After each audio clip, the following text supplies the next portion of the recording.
Practice 11. ACC Network's coming tomorrow, so it'll be a great day to get those guys in there. We'll be in pads tomorrow. Shells obviously today, but just need to stay off the ground. Questions? When we talked to Mason yesterday, one of the things he always says is he's trying to do too much whenever he makes mistakes. Yeah. How do you kind of balance him being a playmaker and also making the smart play? You know what? You don't want to micromanage him. So, he's got to go play. And I think when he starts to get frustrated, even, you see it in periods out there, like if I call a sack on him, well, the next play he gets pissed off, even though it wasn't a sack. He's, Coach, I got away from it. And then all of a sudden, he's trying to go make a play, to prove everybody. So he just needs, that's part of growing up.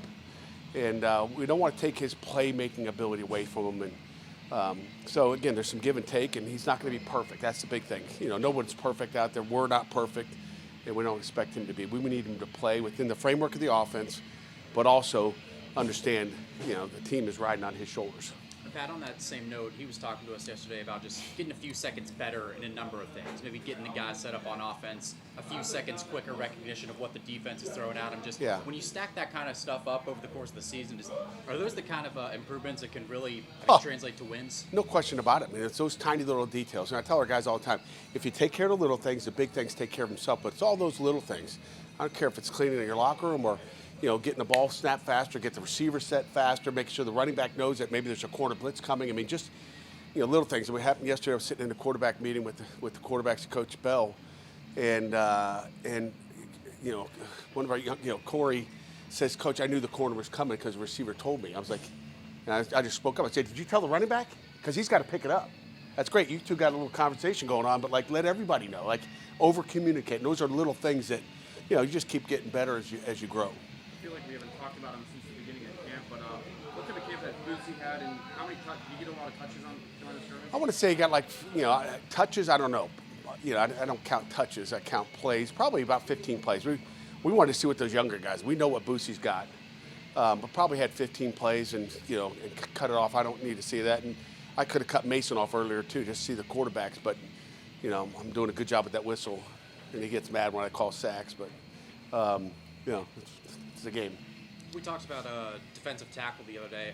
How about end? How's the rotation looking? The end's going good. Carruthers, had a good day yesterday. You look at, J-Mo, Jaden Moore, Ghost is really playing good. Jimmy Scott's really playing good. Jimmy Scott, don't talk enough about him. He's so serious. The other day I said something, I said, hey, you don't even smile anymore. He goes, Coach, I'm serious. He's about business. So those four guys right there, that's the rotation, the four-man rotation. And there's a big competition at the defensive end spot for that. Who's the fifth guy? Who's going to be the sixth guy? And, I really think, there's two guys, Reston Lehman and Josh Pittman right now. They're fighting hard to get that fifth spot, sixth spot. Who's going to be in there? Juju Anderson's, working to get in that group, forgetting somebody. Who? Denham Cook. Denham Cook's got twitch. I just want to see more aggressiveness, more, just like he could take it over if he wanted to. Again, he's like a freshman too because he missed a year.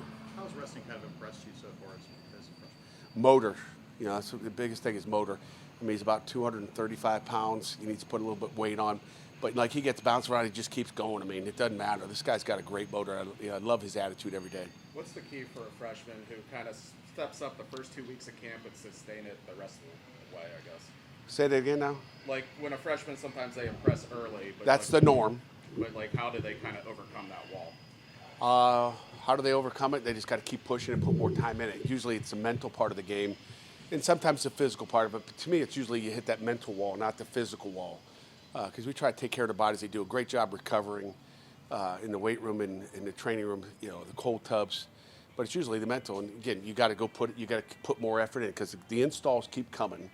But if you don't keep up with the installs, it just weighs down on you, and you start to play slow, and then you don't look as sharp on the field. So they got to stay on it, or they lose it. Kate Bell's offense usually leans a little bit more towards the pass. Have you seen him try to balance the offense a little bit more this camp? Yeah, every offensive coordinator, every train that runs down that track is going to try to stay, within what you do well, right? So if the passing game's working good, you're going to lean on that. But we know for us to win a championship, we got to have a better run game. And but you guys wouldn't want to watch it in the stadium if our run game's not what you want it to be. But I think we've made some major improvements in the offseason, not only personnel-wise, but structurally, what we're doing and how we're doing it. So, Good. okay, all right, guys.